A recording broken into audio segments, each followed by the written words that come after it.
السلام علیکم دوستانو. دا وخت په الوچ پورند کې ولاړې ما دا بالکل تحصیل سره خواته ولاړې ما په دې موړ کې دا دکان دی فقیر جنرال هارډویر اینډ سینیټری سټور.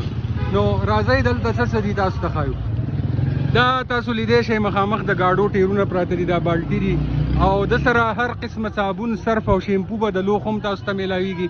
دا تاسو لیدی شئ دا فیری ملټي پرپز کلینر دی چې دا باندې تاسو کپړې هم وینځلی شئ او نور کارونه پې هم کولی شئ.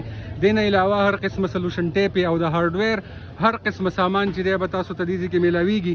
او دا د سره دومره مشهور صرف دی چې د دې ځای نه سوات او ملکنډ ته ځي، نو تاسو هم یو ټرای پې وکئ.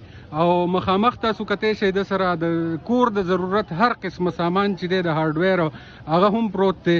او دې نه علاوه تاسو ته به دلته هر قسمه شاپرې هم میلاویږي. دوستانو یو ځل چې دی نو زموږ د وزیر بایله راشئ فقیر جنرال اینډ هارډویر سټور ته، او تاسو به انشاءالله دې ځای نه ښه سامانونه چې دي نو په ارزان نرخ ترلاسه کوئ. ویډیو مخکې ملګرو سره شیر کوئ چې زموږ د دې رور کاروبار نور هم ښه شي. د کتونکو ډېره مننه. ښاد او آباد اوسئ. د لوی الله په امان.